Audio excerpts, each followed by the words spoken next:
Hello, my name is Corey Nelson. The article that I'll be speaking about is titled Making the Connection, and it was written by Patty Martin Bartige. The article comes from the American Film Director Journal that was published in June of 2015. The Children's Grief Connection was established in 2001. During the Minnesota Film Directors Convention, several film directors were sitting around and they were just brainstorming on ways they could go above and beyond the call of duty to be more beneficial to their community.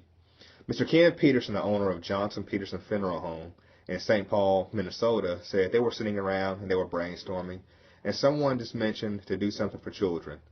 Well, they didn't give it a second thought.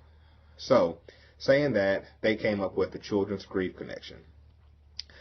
This was a non-profit organization, and it started out as the Minnesota Foundation for Children, also known as MFC.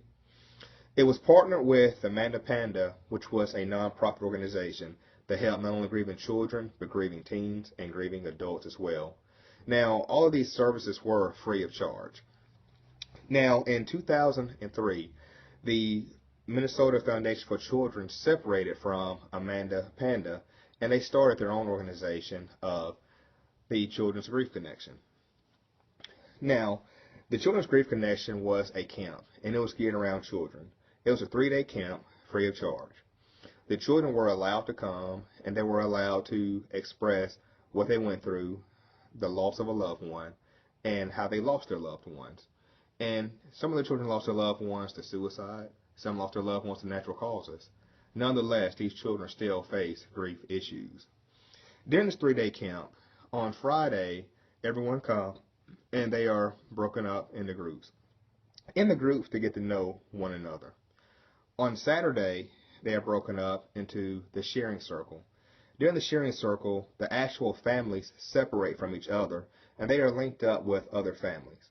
And during that time, they sit around, and they'll give their story, and they'll mention how they are coping with grief. And one of the things that we realize is that children grieve, and we as adults don't even realize it, because the child may have grief. And during that time, the child may go about with its normal activities. The child may continue to play. The child may continue to act as if nothing is wrong. And we as adults will see that, and we'll just assume that everything is okay.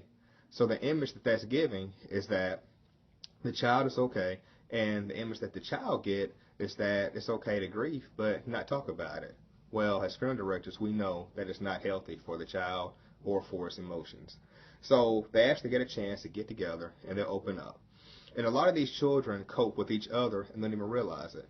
There was a part of the article, and it mentioned that there were 2 boys, and one of the boys lost his dad to suicide, and the other one lost his dad to another suicide.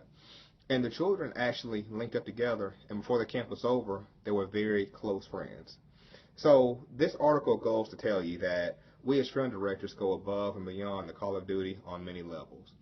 One of the ladies in the article said that she always thought the film directors as being kind of creepy, kind of pale, always wearing a dark suit, the stereotypical image that society has of film directors today. She said, but after seeing the effort and the work that was put into this, that she have a totally different perception of film directors. And this is a great thing because this shows that we are involved in our community. This shows that we actually care, and this shows that we're not concerned with only making a profit from the bereaved families. But this also shows that we care about the families after we give them our service, after the profits are made. We show them that we care for them, we care for their emotions, that we are pillars in the community. So this article is a great article, and this is why I chose to do my paper on this. Thank you.